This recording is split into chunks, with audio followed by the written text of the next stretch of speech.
Est-ce que vous avez déjà vu une prophétie échouer? Dans les années 50, Dorothy Martin, une ménagère de Chicago, déclare avoir reçu un message des extraterrestres par écriture automatique, et elle est formelle, la fin du monde aura lieu le 21 décembre 1954 du fait d'un gigantesque raz-de-marée. Seuls les fidèles qu'elle aura rassemblés autour d'elle seront sauvés, par les extraterrestres eux-mêmes qui viendront les chercher en soucoupe la veille du désastre.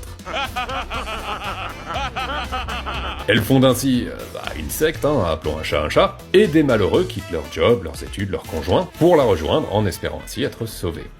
Or, il y a un type qui s'appelle Léon Festinger, alors lui sait très bien que tout ça c'est du pipeau, mais il est chercheur en psychologie, et si son équipe infiltre la secte, c'est justement parce qu'il veut voir comment les adeptes réagiront le soir de la fin du monde, quand ils vont constater que y a pas plus d'aliens que de déluge, que la prophétie était bidon, et qu'ils ont tout sacrifié en vain.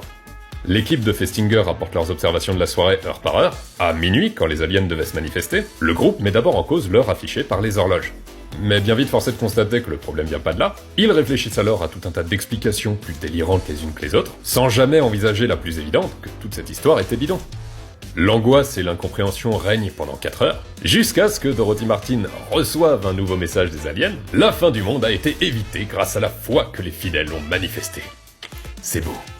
Et alors là, grand soulagement, les fidèles sautent sur cette explication, et deviendront même plus tard, dans les médias, de grands évangélistes de la parole de Dorothy Martin, qu'ils propageront avec d'autant plus de conviction.